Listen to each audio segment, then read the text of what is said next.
see here. It's been a minute since I've been here, so I guess we're going to go through a whole lot of stuff that's happening. Since he handled a lot of spirit stuff, I'm going to give you a lot of mundane things that's happening in the news and some things to let you know what's going on since the last time I was here. You know, there's some things that's actually going down, so we're going to deal with some of that. Then we're going to jump off into some spiritual aspect. But like they kept saying over and over, it is warfare, but we are winning that particular war. Now, don't get me wrong. When they blew up the building last year, that is because they are panicking. Yes, they are. And so when you hear them getting ready to go to war, that's because they're panicking. You got to understand the signs. They ain't running nothing. You know what I'm saying? They might run around this mother, but they don't run. Tell it. They might run around this, but they don't run nothing. It's because we are gaining, believe it or not. Why they say that? Because the prophecy says, you will know when we gain and when we are at our lowest point. And black people are at their lowest point. Now, in 2000, in the year 2000, I was in the movie theater and the spirit whispered in my ear and told me, you know, this is 2000, and if you don't have no money, you're not really human. In the aspect of the way they have set up this system and the way they swayed the entire planet under their influence based on materialism. If you don't have no money, you are not human. This is the way, this is the European mindset, and this is what we bought into. And the reason why I'm saying that is because I had a couple of incidents happen to me. In 2000, I went to college with a group of brothers, and we came up, you know, and, you know, struggling and stuff like that. One of the brothers, you know, used to teach the science with me and all. So these brothers have gone on and they've done good in the aspect of their, you know, all types of big time professionals now. You know, professionals, and that's the crossroad where I chose to basically give up all of that to do this particular work that I do. Okay. And in so many words, it's been for the last 10 years, because it was 10 years this past June. Actually, it was 10 years on the Rodney King beating, because that's the first time I stood up and started speaking, was that they cut off the lights in California on that Friday. They said, well, we tired of these niggas riding. They pulled that grid. They cut them lights off. The shit ended in like 5 minutes. You know, and the next day I started speaking, opening up for Steve Coakley. And so that 1992, that's the 10-year mark. But my first lecture, the Dogon lecture, was in June. Was in June. So basically, in so many words, I've been very successful in the career aspect. When my stuff took off, I started speaking one year. The next year, I was flying around the country, literally, and it just snowballed. So as far as my career has gone, it's been extremely successful. Now, as far as the monetary aspect about that, that's been a disaster. But then again, on the other hand, making no bones about it, I made up in my mind that I didn't get into it for that. Okay. So I chose to leave whatever my training was to come do this particular work. You see what I'm saying? So therefore, it was never hardship in the aspect when you literally choose to go and step away from millions, and the white boy already had, the Jews had already had me hooked up. My stuff was hooked up as of September of 1989. They had me as one of their boys, and I was already in because I had the talent, and if they can exploit you, you can get paid. So I was already hooked up. You see, I was already down. And so I stepped away from that. You see what I'm saying? I stepped away from it. Went back to said, take 6 months off before we do this and go back home and get a few more investors. And I took the 6 months off and I never came back. You see, before the big payday started. But, so I chose to do this. So in so many words, my career has been extremely successful based on what I set out to do. Now, the monetary aspect, I knew going into it that it was going to be like that and all. So therefore, but that has been a disaster to the point where it's crashed and burned big time. But happened to me one Christmas, and this is what I'm trying to show you the mindset of the people that you struggle and mop floors and try to send to school and try to do better. Okay. This is the mindset of the monster you have created, which means in actuality we have to, it's prophesied that we have to have a new paradigm. In 2000, one of the brothers was hanging out with me, who was all in college and stuff, he would come by every Christmas. I know he's home because he's going to have 2 weeks off because he's an administrator and on the collegiate level, so just like college students, he's going to have 2 weeks off. So a day after Christmas, he came through. And we rode out. So we went to get something to eat and all. I had about $10 to $12 in my pocket. So I got, we had a little lunch and stuff. We went to a little cheap place, got something like $5 or $6. Then we rode out, we hung out the rest of that day. And then at the end of that day, we went back someplace, got another little slack. That was the rest of my money. I made a mistake, if I didn't make the mistake, it was made to mention that all I had was about 12 or 13 bucks. Okay. So as a result, so at the end of the night, he dropped me off. One of his boys, we met at the last place we ate. This brother came to the house after he left. And bought about $40 or $50 worth of stuff from me. I was selling some papers and some spiritual babies, and the brother actually dropped by. He said, I need to get some stuff up off you and stuff. And when he dropped by, I was giving him the stuff. He reached in the pocket and handed me 50 bucks. And that entire Christmas, I started getting 40s and 50s and 20s every day, so I always had money in my pocket. But the brother that was my boy, that was my hanging partner, that's this administrator now, he remember only had the 13 bucks. So as a result, he didn't come back through no more that Christmas. And I was like, damn, wait a minute, I've been knowing this brother here for like 14, 15 years, and that's what we do during the holidays. He always gonna come through. And might I add, this was a conscious brother also too, so we say. Okay. I ain't heard from a brother at all. And I was trying to figure out what the hell was going on. He didn't know that the brother, one of the people that he knew, came by that night and tightened me up with 50 bucks, and the next night another person came by and tightened me up with 50 bucks, and I always had money. I had about $400 or $500 over the course of the damn 2 weeks. But the mindset was, he remembered I only had $13 at that time. So he didn't come by because he felt offended that somebody in his circle could only have $13. This is the type of mentality. You see what I'm saying? Because the pendulum could have swung, I probably couldn't have had nothing but $13 2 or 3 days or whatever. So he felt a little offended by this. And the reason, so I said, well, maybe he did something. Maybe he had some stuff to do. And so one of the brothers came to after Christmas and said, man, where were you, man? He said, we would meet every night and sit around and drink and talk about conscious things and have a ball and stuff. I said, well, I was sitting at home the whole Christmas. I said, I celebrate Christmas, shit. What am I going to be doing? I said, I was just chilling. He was like, well, my man was saying that we asked where you were. He said that you didn't want to come over. I said, no, it wasn't like that. I said, it wasn't like that. Then I started realizing what was going on. I said, oh, okay, I see what it is now. See, the mindset of what we've trained our people now, and this is what the Spirit was saying earlier, that some said, listen, man, now it's going to get to the point, if you don't have money, you're not seen as human.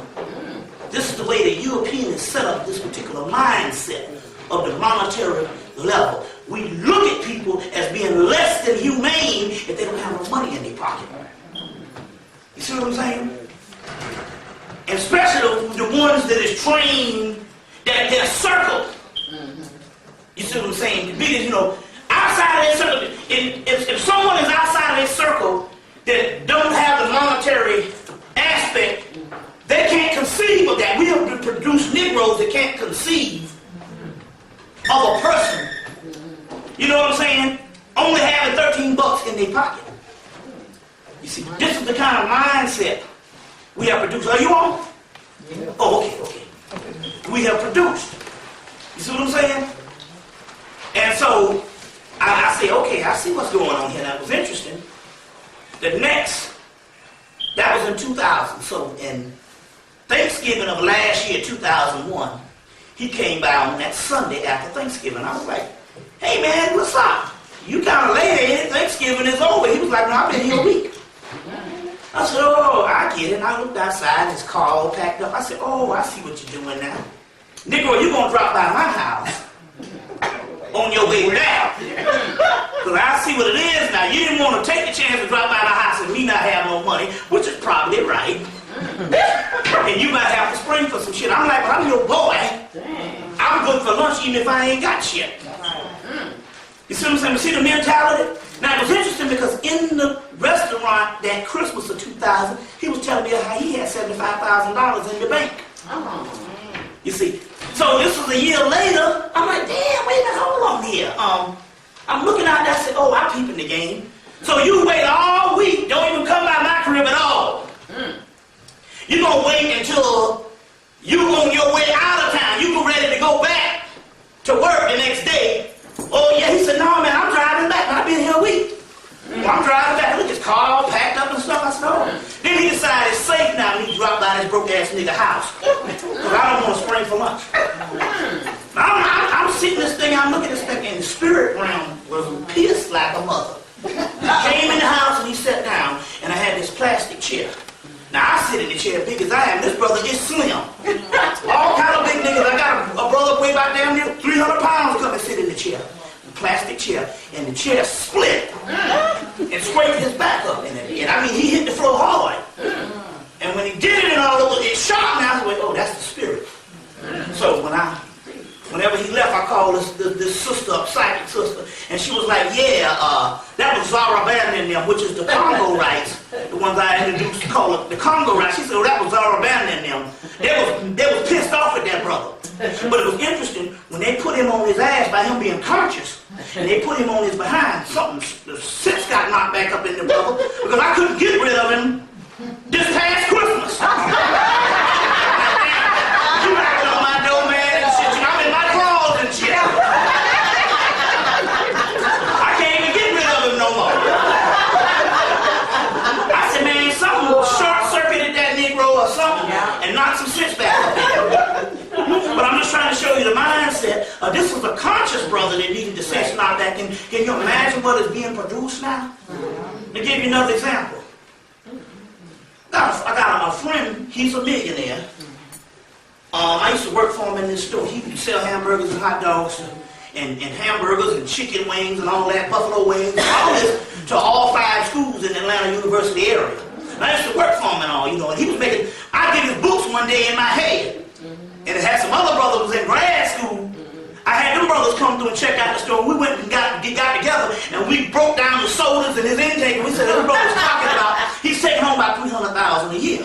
That was in 1989. Then the schools doubled.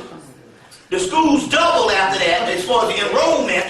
And so he's up to like almost $2 million a year. So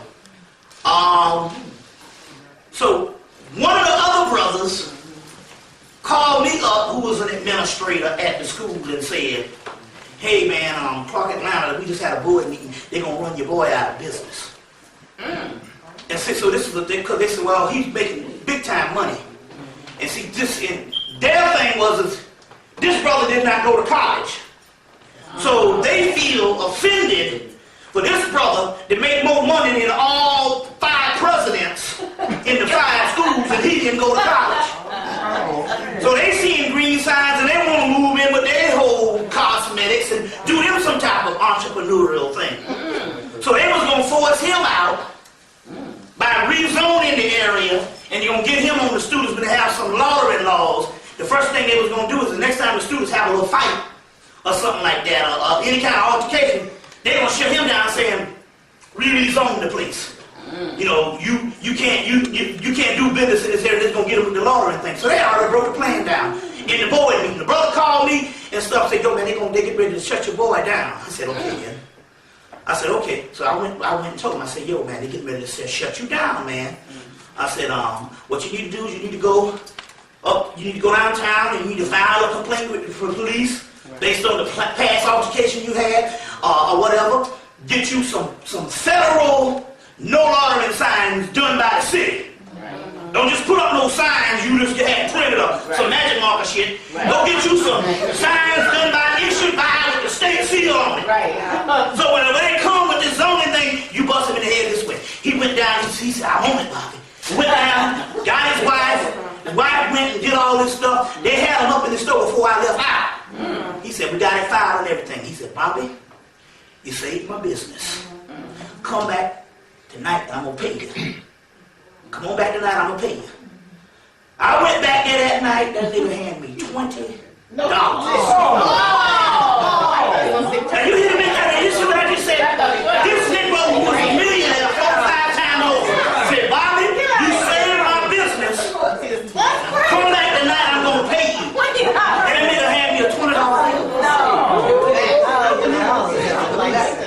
It was so shocking until I started smiling. I said, man, this is going to be some good shit for us. I got to tell you, how you have a story so magnificent that you just got to tell.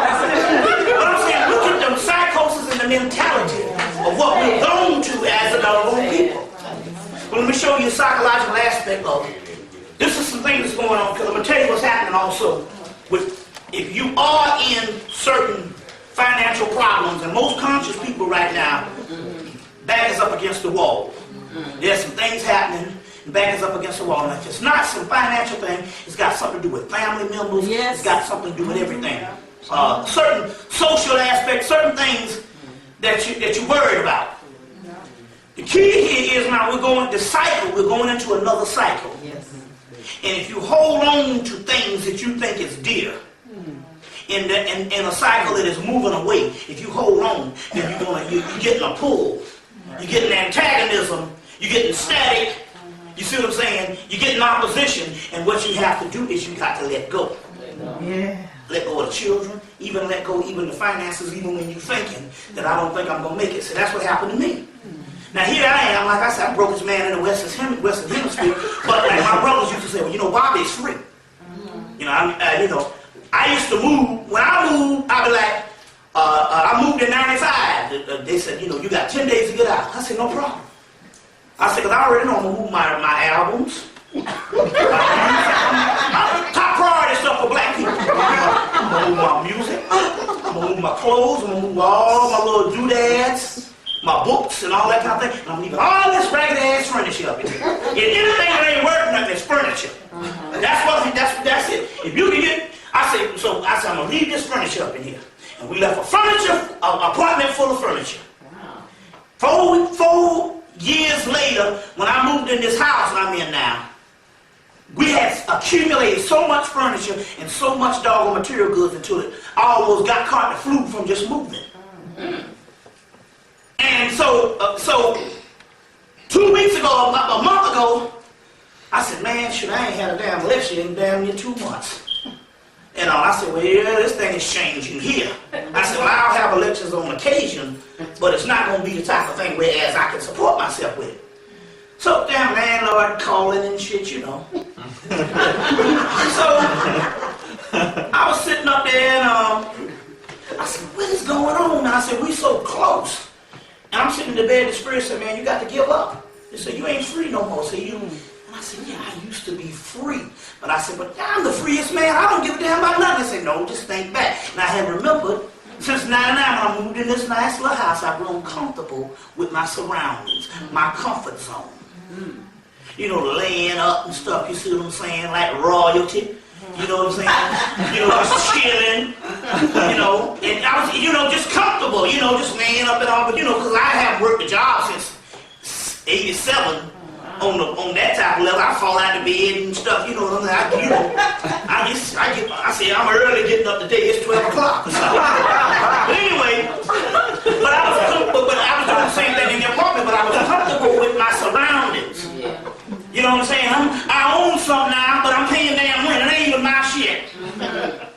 You know what I'm saying? And I said, wait a minute, hold on, I got to give up.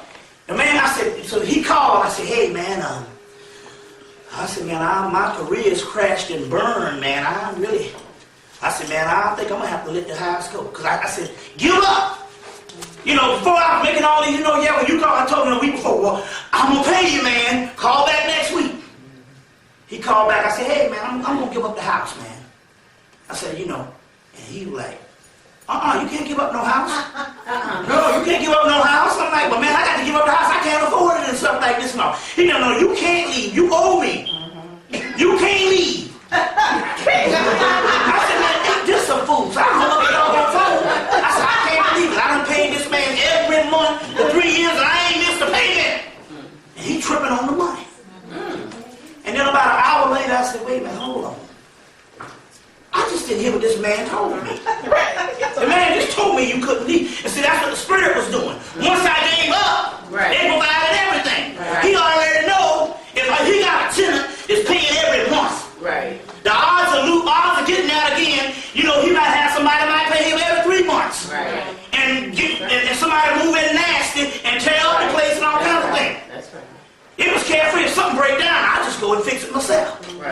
My latch on my toilet broke down, so for 3 months, I pulled a little thing off and put my and flush my toilet, put my hand in the water and flush my toilet. So I was doing it so much, my brother said, God damn, man, that thing only cost $5. Now it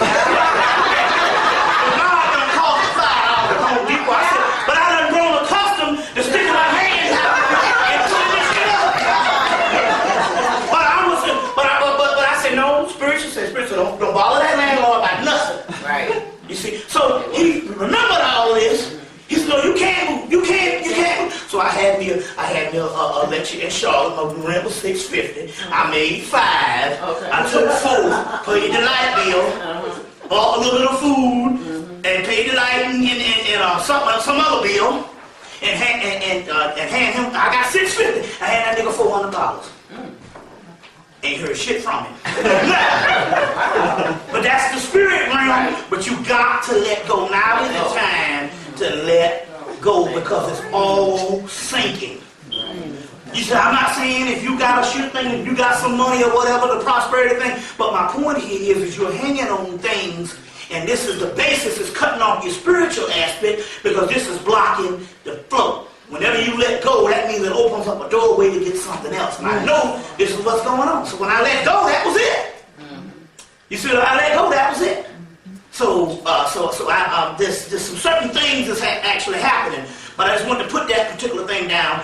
Like today is more than fitting because the day is the 22nd, and like I said, the 22. Yes. You see what I'm saying? That's a gateway. That's right. That's a master number, but that's also a gateway. We're also talking about this, the fall equinox, which they say start on the 21st. But anytime they say something starts, he has to put a date on his calendar. That's because that's the way he operates the society. Everything is based on dates, and it lines up with the capitalistic system. So there's a reason why the European does that. But in actuality, when you're dealing with something spiritual, when you have equinoxes and solstices, it comes in a cycle. So it might be 3 days, 2 or 3 days.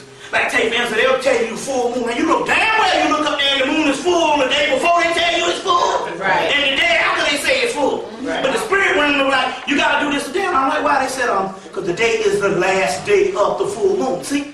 You thinking the full moon is 1 day, and it's a cycle. So whenever they say that the solstice, it's usually the 21st, 22nd, 23rd. 3-day cycle. You see what I'm saying? 3-day cycle. This is some very interesting things that's going on. We're going to get into a couple of things, but we are really cooking the gas now because the reason why I had to give up because I made contact with a vicious monster. And this stuff is real because I already did the doggone ritual to him, and he came and wreaked havoc on everybody down in Atlanta to clear the way. And so I'm trying to say it's some real serious stuff that's going on. And so we made contact with a real powerful entity that I'm going to go through some historical documents to try to, so you can understand what is actually going on. Number 2, this is one thing that you're going to have to really fix your mind. Just like Sequel was telling you a lot of things you've been duped with. People telling you certain things in Western civilization. In actuality, and this is one thing that we gotta really, you gotta really lock down. on, and this is this. The age factor. We are trained to think that the youth is the most powerful element of your life, and we think anything past 40 is going on in is like you shit is petering out when that is the wrong aspect. The Kabbalistic system tells you that everything starts based on the 50 gates of understanding. So we know now that the Jubilee is, which is your 50s, is the most powerful shit. But I'm trying to tell you, when you talking about gates, and see, look at this, if you got your 60, you got 60. If you look at the Kabbalistic system, most of your higher numbers are the most powerful numbers. You see what I'm saying? Okay, you do have, you have the smaller numbers like 7 and 8 and 11. But look, 7, 8, and 11-year-old can't do shit. But the point I'm trying to say here is, the reason why the society has to tell you that you are in your twilight years or you are in a lesser degree of things, because the simple fact there's more power that you can't take on as you become older, and they don't want you to know that. So most motherfuckers up in here thinking that they're old and thinking that thinking that there's a certain thing, and you don't understand. You gathering power as you go on. And that's one thing that's key, and especially in the Kabbalah, they talk about the 50 gates of understanding. That's the Jubilee period. That's the period where it's real powerful. And not only that too, very powerful sexually also, but I'm going to explain something to you, and there's a thing that they don't want you to know.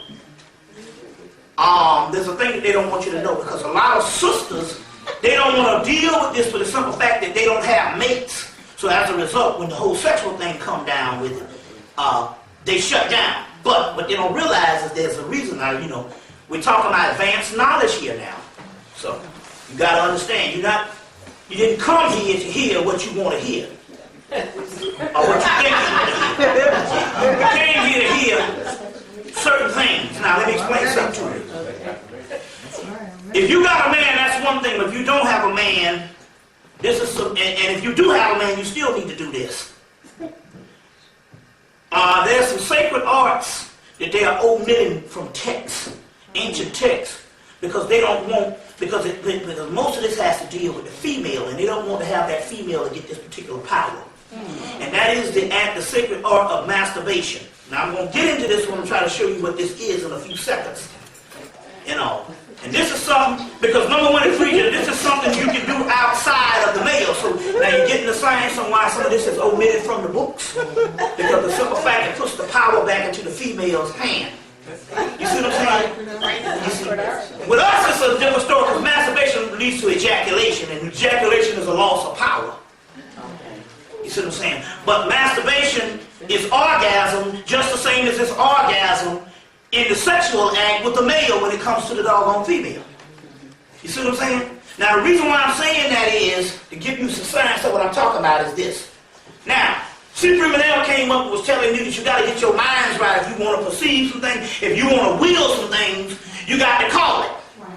Okay? But the key here is there's a powerful ancient art to doing that. We got a couple of sisters. There's some sisters up in North Carolina doing this shit right now. And basically, and you can do it with a partner if you got one, but if you don't have a partner, there's some sisters that masturbate, and upon orgasm, they think of what they want. One sister that moved out of the projects into a whole brand new crib. Into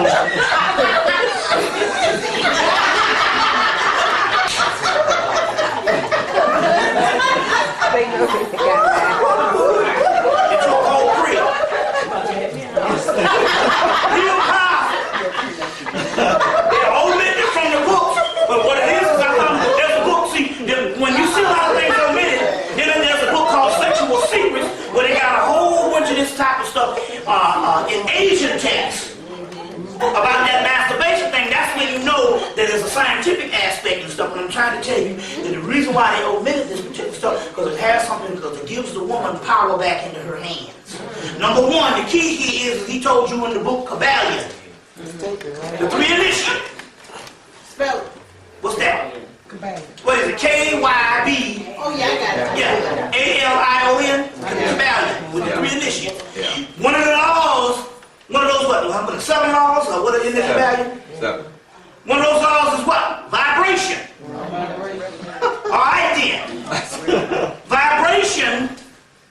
Vibration is one of the keys to the whole concept of orgasm. You are actually, when you're dealing with this, you're dealing with this on a level to get what you want based on a vibration. And now is the cycle to do these things.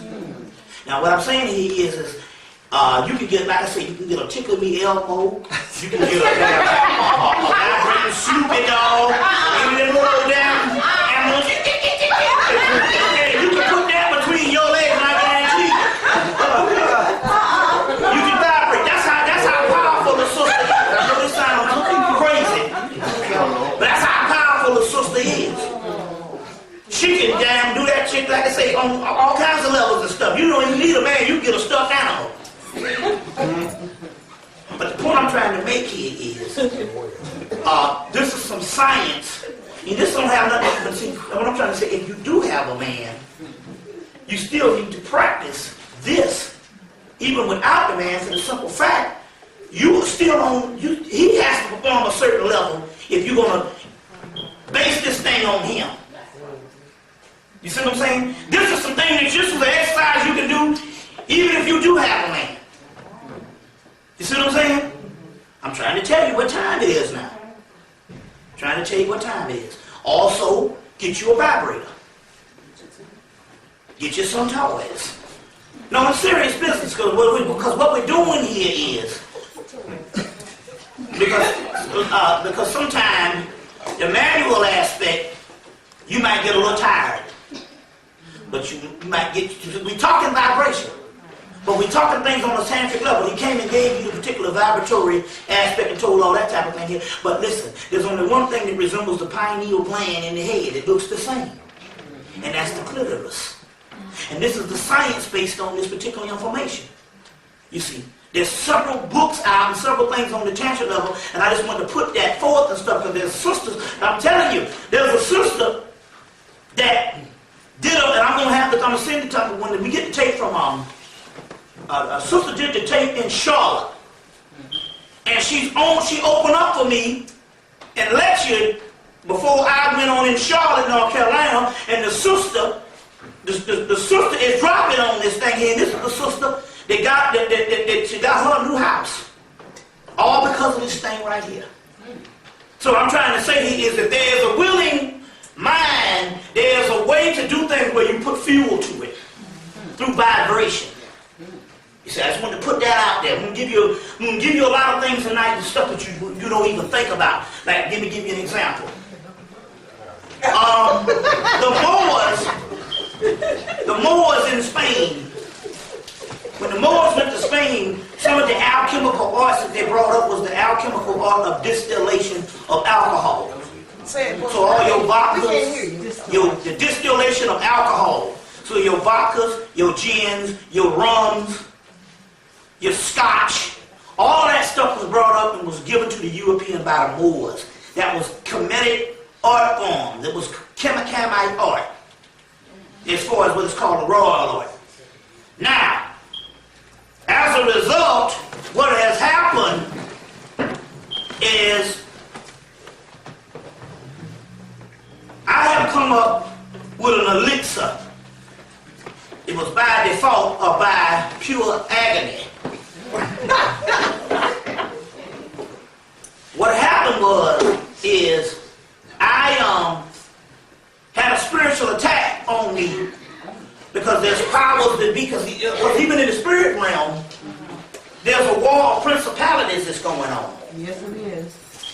There's a war that's going on, whereas you got a group of entities that was of the last cycle, and they want to continue ruling, but they're old and they got to get up off the universe. The universe, that's what the whole text of Mahabharata is about. They even got the movie Mahabharata that you can get, the Mahabharata. But there's the text of the Mahabharata is that there's a group of entities that's got to get up off the universe. And as a result, the other entities that were dormant for millions of years now have to rule. We just so happen to be the next rulers. It's all in the Sanskrit text. You see what I'm saying? All in the Sanskrit text. The woman Wendy O'Flaherty did translated half this stuff for the last 30 years. She did a whole bunch of volumes on this particular stuff, and stuff that's coming from India. So as a result, there's a class that's on their way out. And I'll be honest with you. This group, in actuality, the white boy was their decoy. So in so many words, we base everything based on what the white boy is doing.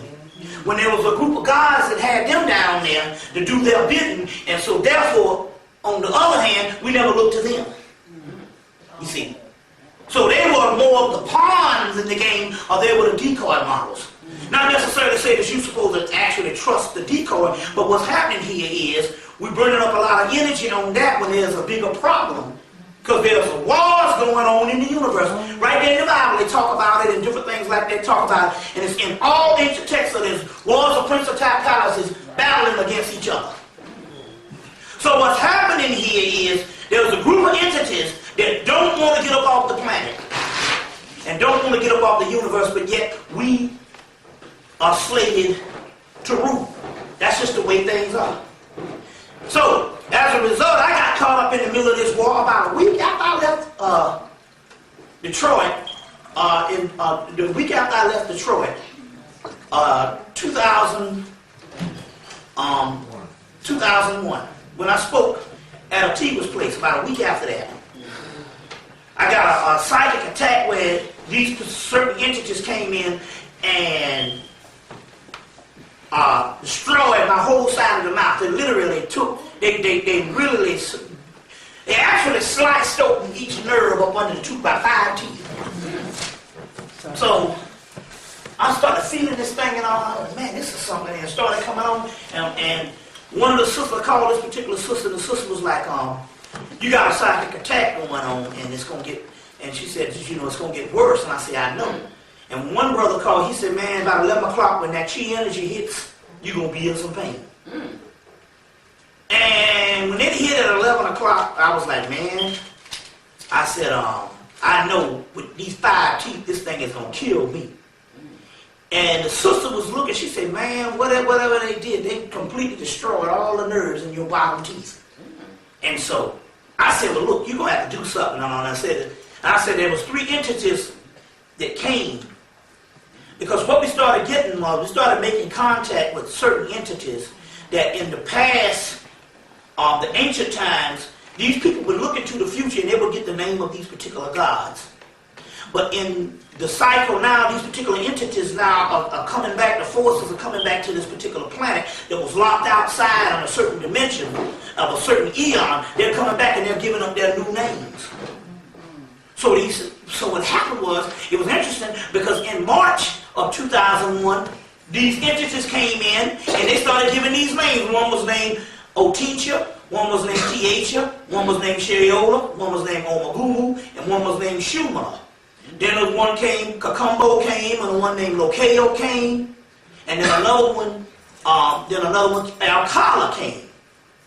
And so these entities, so when I was sitting up and I was like, man, this thing here it's getting to the point. I know by 12 o'clock this thing is going to kill me. And she said, man, not only that, there's an infection setting in. She said, that thing get to your brain, you're going to be through. And I'm like, yeah, because this sister could actually see it. And I was like, yo, and I said, no, I want you to call on these 3 sisters. And I said, call on Otincha, Tiacha, and Sheola. And they came. I said, now what y'all going to do? And they was like, we want you to drink some, at this particular time, they said, we want you to drink some scotch. You got some scotch and some gin up in there. They said, mix both of them together and drink it. I'm like, come on now. I'm in pain, like, you know. Even me with all that spiritual stuff, you nigga get in trouble now. You know what I'm saying? He want to get something a little more concrete. This sister said, just mix it up. And I mixed up the gin and the scotch at the time. I mixed it up. And basically what they did is they entered into my mouth through the alcohol And then they started repairing my mouth. So I said, and so about an hour later, I said, man, I'm feeling pretty damn good. I said, shoot. I said, man, this thing is working. And I went to sleep and I woke up and I didn't have no more pain.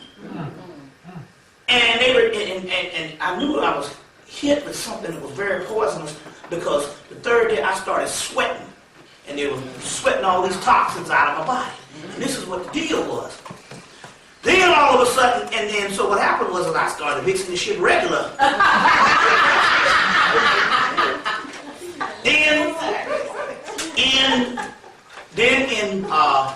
So this is things on the spirit realm. We're not talking, see, we're talking now. I've been in this thing to a point now to we're talking about actual spiritual.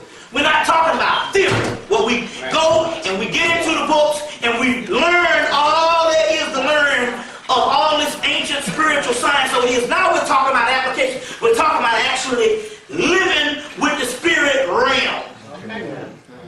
I'm talking about, we did a ritual on the 11th of August of this year, me and the sister back there. A week later, I go outside cutting hedges, and my brother got some electric hedge clippers. So I got a house and stuff. I was left for 2 weeks, and the bushes all grow up in the grass. And the next thing I said, damn, what is it? Why do these people keep throwing trash in my yard? And then one day I walk outside, a motherfucking TV or regular TV set is hanging out there. And the guy said, I didn't know, we didn't think nobody lived there. So people were actually coming through my house and throwing stuff in my yard and stuff. Because my house was the only grown up house. They thought this thing was abandoned. So I went out there and was cutting hedge clippers a week after we did this ritual. I'm cutting the hedges, and the next thing I know, the damn lightning come and strike my behind. No. And I said, damn, I just know I didn't burn up this my brother damn hedge clipper. But I heard this spark just went all around me. And the hedge clipper was still cutting. I said, damn, wait a minute, hold on. I don't believe it. I just got struck by lightning. And so what happened was the lightning struck, so I called the sister. I said, I just get struck by lightning? And she was like, yep. I said, no, hold on, I got another side sister I got to go call. I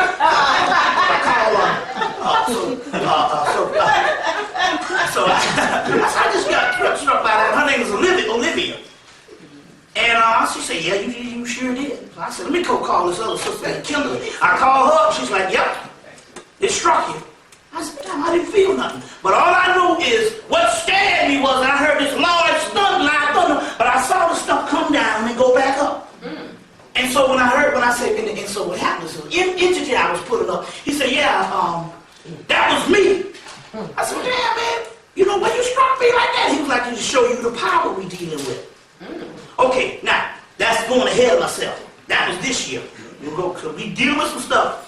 Now, because this will affect you. Okay, so there's the three entities, Otincha, Tiacha, and Sheola. Write those names down. Otincha, that's it. Okay, I'll spell it. O-T-E-A-C-H-A.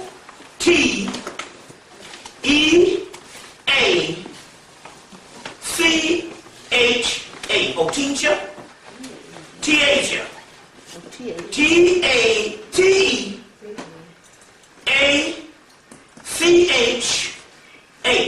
Tiacha. Sheola. S-H-A-Y-O-L-A. Sheola. Otincha, T-H-A, Sheola. I spell it the best way you can. You know how we do the phonics thing and shit. You know, I spell like Africans, like the folks spell. Not that English thing. So anyway, Otincha, Tiacha, Sheola. There are three sisters, and then come to find out, we started seeing them throughout world mythology. They showed up in a movie called Brother, Where Art Thou? Just seen my last song.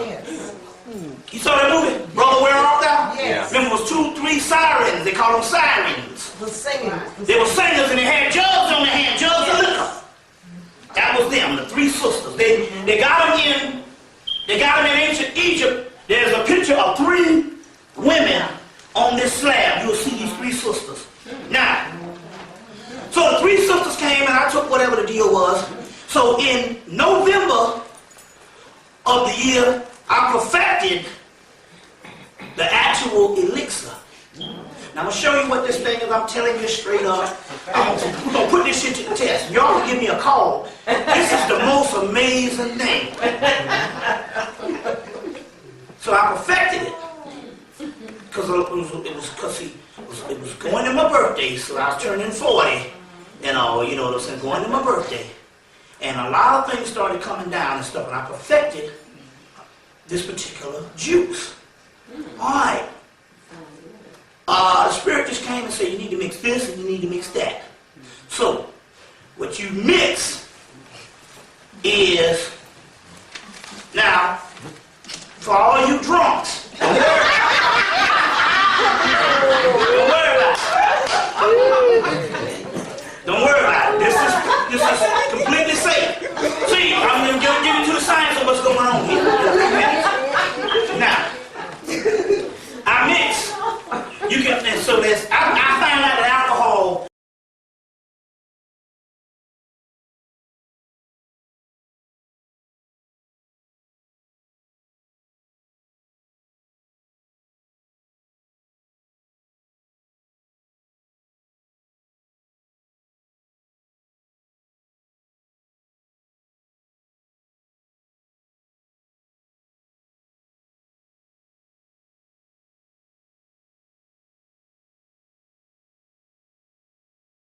varies. Varies throughout the states. And I found out another thing also too. One of the most guarded protection around the country is alcohol. To this day, alcohol is really strict on laws with alcohol. It might cost you $13,000 just to get a liquor license. That means that they ain't hanging on the gold. It's just that the way they distill the stuff, they be splitting the stuff up, like splitting the atoms, and they're giving you one side, and that's where this damn alcoholism comes from. It's alchemy. The more it's taught them how to mix this stuff right, to go to another level. Now, the problem is this shit is spiritual. Now, listen what I'm trying to tell you. So, anyway, you mix up, and I got to give you several ones now. You're going to mix up. First, I'm going to just tell you what it is. You're going to mix up Canadian whiskey. That's the first thing. With London Dry Gin. It's called the Three Sisters. That's what it's called. Now you mix the Canadian whiskey up with London Dry Gin. Now, to give you the brands, get Windsor. You can get Windsor's. Because I saw they got Windsor's up here. You can get Windsor's Canadian whiskey. You can get Gordon's London Dry Gin. Gordon's London Dry Gin. Gordon's London Dry Gin, Windsor Canadian whiskey. Or you can get R&R Canadian whiskey. Just if you can't find, if you want to get another good London Dry Gin, get Glenmore. You see, you want to get some stuff that's kind of inexpensive. Now, you don't want to get Tanqueray, because that's too many proof, and it knocks the order off. You see, you don't want to get nothing override. And what it is this here. See, this is an ancient art form of alchemy, what I'm trying to teach you here. And you mix those two together. Each hour, you take one bottle each. You can get a half gallon, or you can get a fifth. You pour one in a cup till half the bottle is gone, and you mix the other in that half, and take the cup and pour in the other half. You mix half and half. You just mix it all. You can pour it all in one container and put it back in the bottles, but mix half and half.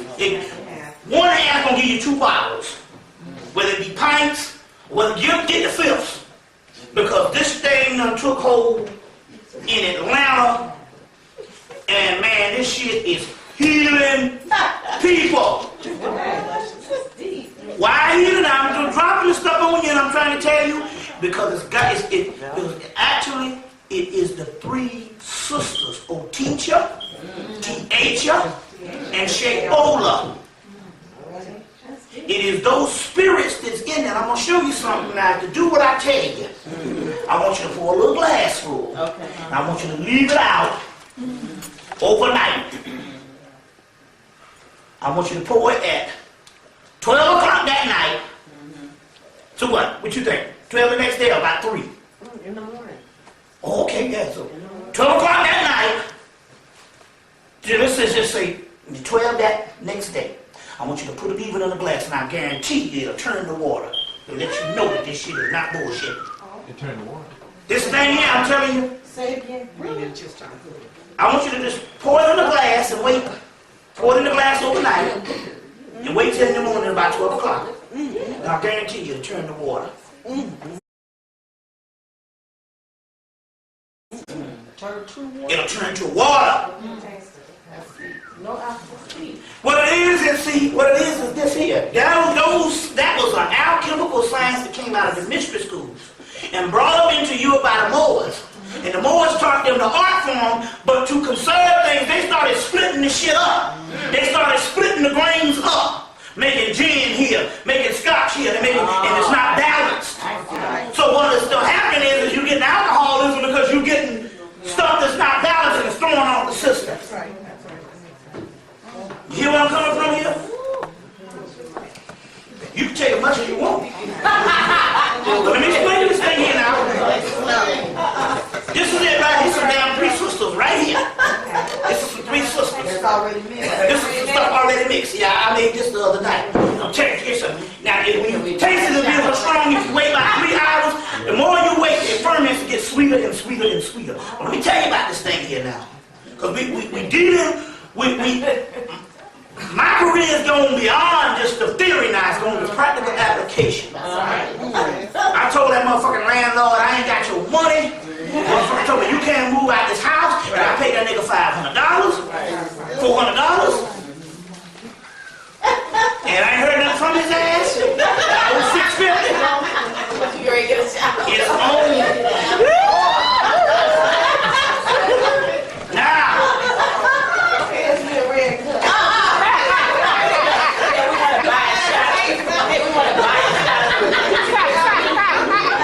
I was messing with a sister. Chemistry wasn't going right.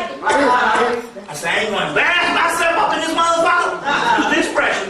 I went in and hit them 3 sisters that called on them teacher, T-H-A, and Sheola. Rose to the damn occasion. And I'm virile. It ain't got nothing to do with that. It's just that baby picking me up. You know, every night you get one that say doing nothing for you. Now, I'm trying to tell you, now listen to me. Now, this was interesting. When I was in Charlotte, I was in Charlotte this spring. I was there this spring speaking. A couple was in their 70s, got in their car and drove down. And the woman said, I got a messed up ear and I got a messed up eye. And she went back home and she started sipping on that. I told her to slip on that. I told her to take this damn 3 sisters, get her 2 caps, get her 2 shot glasses and pour it in the tub. And she got in there and she took a spiritual bath with them 3 sisters and I told her to sip on it. And her hearing came back and her eyesight came back. I'm telling you what I'm telling you. Take a bath in this shit. I'm telling you. This shit works. I've been using this thing damn near anything. And it's been working. 3 sisters. Huh? 2 shot glasses, pour it in there. But the key here is that this is the mystery. You got to call on Oteacher, T-H-A, and Sheola. Just talk to them. You talk to them just like you talking to a Negro in your house. This is family. This shit is real, man. Oteacher, T-H-A, Sheola. I'm going to show you something else too.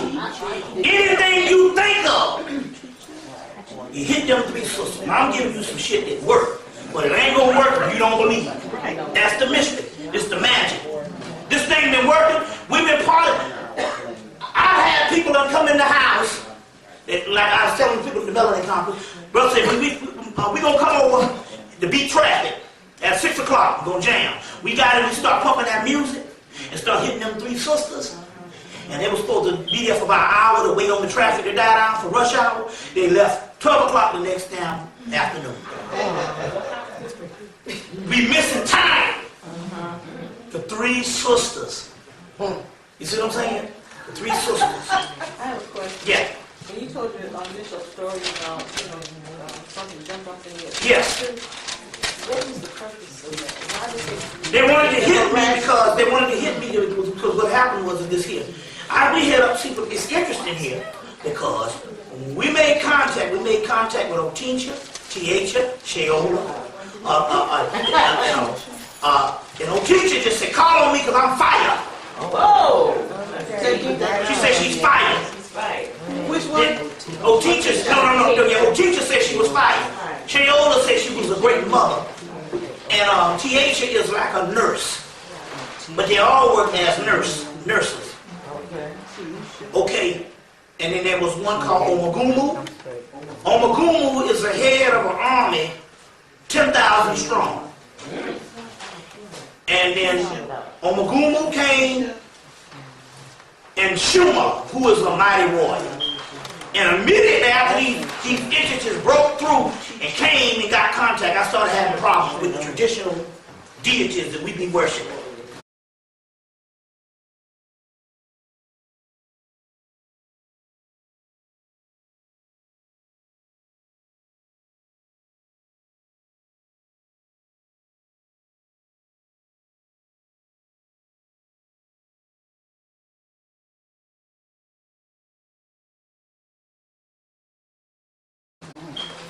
This is a family fight. Motherfuckers don't want to get up off the stuff. So they came, I'm just telling you what it is. You can believe in stuff or whatever. Right. They came one week, then the next week, Ogun, Obatala, and Ogun, Obatala, Shango, and Elekba came. And they said, look, man, y'all rising up, and we don't want y'all to rise. I'm telling you straight up.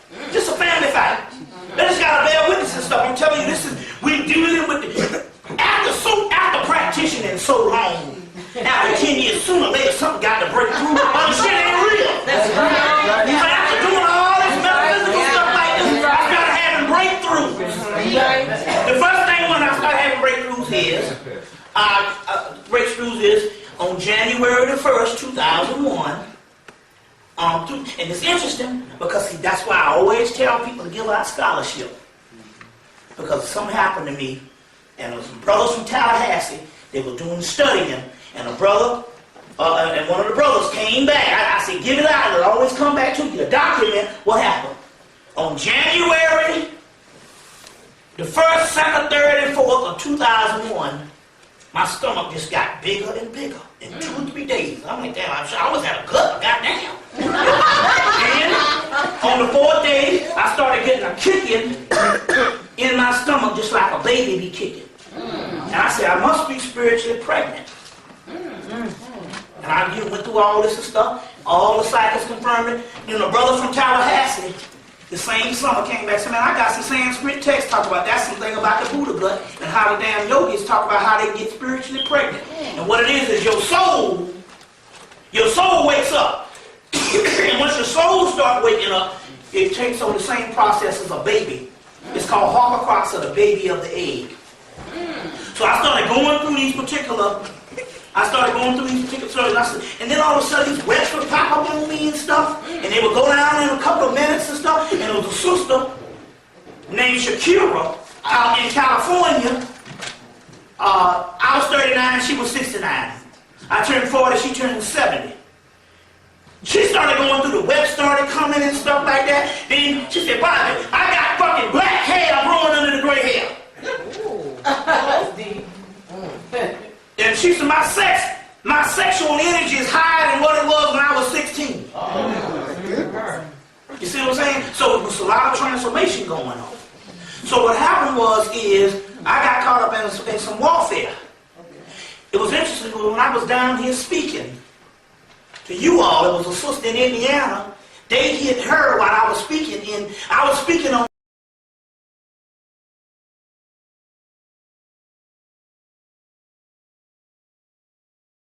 the day, I don't know what day it was in the August of 2001. They came in her house and they damn near these Ogun, Elekba, Obatala, and Shango. They came in her house and they beat the damn shit out of her. They beat the shit out of her. And I ain't telling you, there was women, she had herself whelps on her body. They beat the damn shit out of her. And she said her head was hurting, and she said she was almost about to die. She was almost about to die, and she said she saw the God of Setman step through in the room, and protected her. There's stuff going on. So what happened was, so she told me about this and all, and the same day that I started going down with they hit me. The next day when I woke up, I drank the Three Sisters. The next day I woke up, they called me. She cried, "Oh, save me!" And then they called, some girls called, was like, "Man, they got her again." And I said, "Well, she need to take the Three Sisters." She took the Three Sisters and she sipped it. And before I got off the phone, she was good to go. So I'm saying there's spiritual warfare going down. So when I asked them when they first came, I said, "Well, why are you all here now?" They said, "Because now it's time to be here, because it's time for protection." They said there's a war going on in the heavens. Yes, it is. And it's just a family fight. You know, it's just a family fight. It's just some naughty shit. But they talk about this stuff. It's all in all the scriptures and stuff, and all in all of the ancient texts. The Mahabharata wars and stuff like that. There's a whole book on this thing that a woman named O'Flaherty wrote, where she's one of the chief researchers at the University of Chicago. And she wrote a whole book called Evil in Hindu Mythology. And in this particular book, she talked about how the shining devas, those are the ones that you call the seraphonic entities. They say that those are the ones that you all worship. She said, them some cutthroat bastards. It just depends on what side you own, and it's based on the polarities you own. So we started going through this particular things and stuff like that. So I'm giving you the spiritual things that started actually happening. But boy, I'm telling you, we done hooked up with our mother right now. We're going to go into all of that. You see, so all those people that never